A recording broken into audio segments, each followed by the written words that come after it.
जफर इस्लाम साहब, लौटकर मैं उसी मुद्दे पर आ जाती हूँ। बहस क्या इस बात पर नहीं होनी चाहिए कि शिक्षा रोजगार पश्चिम बंगाल में प्राथमिकता रहेंगे नहीं? वहां बंगाली जो बच्चे हैं उनके जीवन में सुधार के लिए, युवाओं के रोजगार के लिए क्या रोड मैप है बीजेपी का? आप लोगों को क्या इस मुद्दे पर ज्यादा बातचीत नहीं करनी चाहिए? लेकर आ जाएंगे एक धर्म का ध्रुवीकरण का तड़का लगाने के लिए। जफर साहब, फिर उसी सवाल पर मैं लौट कर आऊंगी। देखिए, कोई ध्रुवीकरण की बात नहीं है। सबको एक कॉन्स्टिट्यूशन सबको आज़ादी देती है अपने हिसाब से जीने का, तो कोई ध्रुवीकरण के, लेकिन अगर बाहर से कोई घुसपैठिया आता है तो उसको रोकने का काम तो सरकार का है। और अगर उसमें स्टेट गवर्नमेंट का सपोर्ट ना हो तो जाहिर है इसके बारे में चिंता तो होगी। और इसलिए इस चिंता को कहीं ना कहीं लोगों के सामने रखना भी हमारा धर्म है, हमारा कर्तव्य है। हम वो काम कर रहे हैं ताकि लोगों को सेंसिटाइज नहीं करेंगे तो कैसे पता चलेगा कि बाहर के विदेशी ताकतें अपने लोगों को भेज रही हैं यहाँ पर, कहीं ना कहीं यहाँ पर जो है माहौल ख़राब करने का काम करने वाली ताकतें जो है वो घुसपैठिया जो है भेज रही है, ताकि यहाँ पर सरकार में भी वोट वो अपने आप को रजिस्टर भी करा लेते हैं, यहाँ के मुख्य धारा में भी रह जाते हैं और अपना नागरिकता भी ले लेते हैं। तो ऐसे लोगों को आइडेंटिफाई करके डिटेक्ट और डिपोर्ट करना सही है।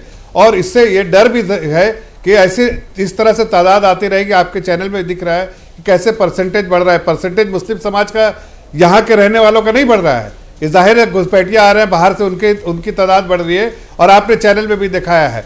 जहाँ तक बाकी जो चीज़ें हैं, देखिए मैं बार बार कहता हूँ कि देश का, और आदरणीय प्रधानमंत्री जी एक नहीं 1000 बार कहा है कि देश संविधान से चलेगा, संविधान से ही चलेगा। और कोई इस देश में संविधान से ही चलता है, संविधान से ही चलेगा। लेकिन घुसपैठियों के लिए कोई जगह नहीं है। और इसलिए ऐसे जब SIR एक्सरसाइज हो या इस तरह के कोई एक्सरसाइज हो तो उसमें जिस तरह से ममता बनर्जी छटपटाती हैं और IPAC के दफ्तर में पहुंच जाते हैं, हाँ। उससे अपने आप को भी एक्सपोज करते हैं और अपनी सोच को भी एक्सपोज करते हैं। रोहन मित्रा जी, घुसपैठियों के खिलाफ सरकार कार्रवाई करे तब बवाल, नहीं करे तब सवाल। कुछ तो बाकी रखिए सरकार के लिए रोहन मित्रा जी।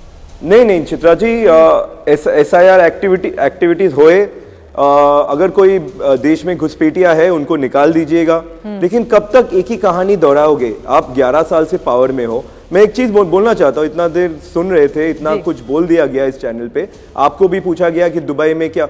मैं एक चीज बोलना चाहता हूँ, हमारे भारत का लोकतंत्र और हमारे जो कॉन्स्टिट्यूशन है, संविधान है, वो सबसे अलग है।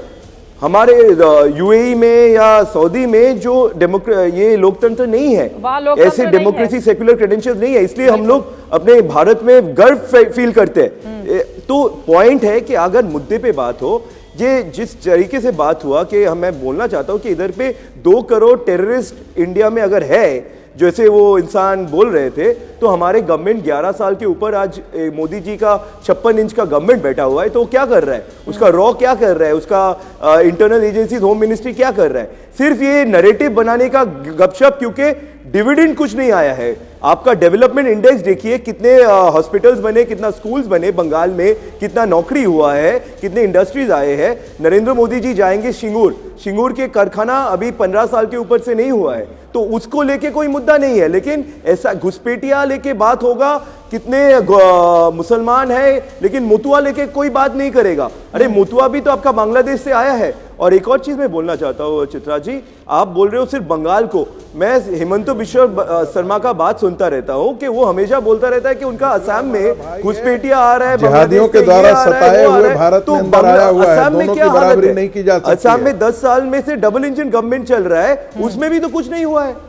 तो ये लोग नैरेटिव बना रहे हैं, सिर्फ ये पोलराइजेशन, मंदिर मस्जिद यही करना है, ये करके नफरत पे फैल रहे हैं लोग। जो गलती हुआ है उसको कभी सपोर्ट नहीं कर सकते। लोकतंत्र में कोई कहा क्या बोलेगा वो पार्टी का बात नहीं है। मैं आज पार्टी को रिप्रेजेंट कर रहा हूं, मैं बोल रहा हूं कि बंगाल का कोई भी कौम से बन सकता है। ये लोग यही तो दावा करते हैं कि जो गलतियां हुई हैं कांग्रेस के जमाने में, उसी को ठीक करने के लिए हम लोग आए हैं सत्ता में।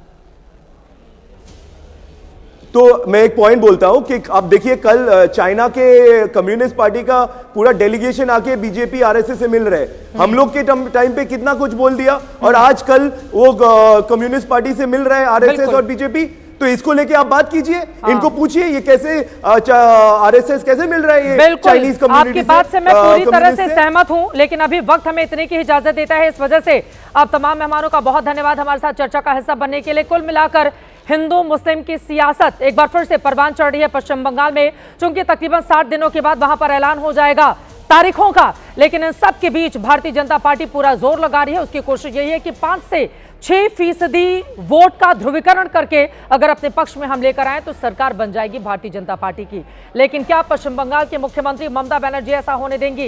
एमआईएम का बंगाल में क्या होगा? कहां पर खड़ी रहेगी कांग्रेस पार्टी? हर एक सवाल का जवाब अब तक पहुंचाते रहेंगे। अभी के लिए दीजिए इजाजत।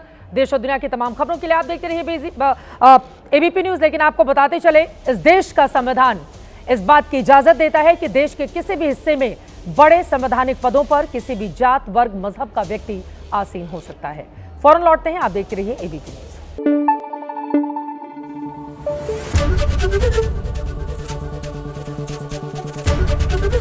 एबीपी न्यूज आपको रखे आगे।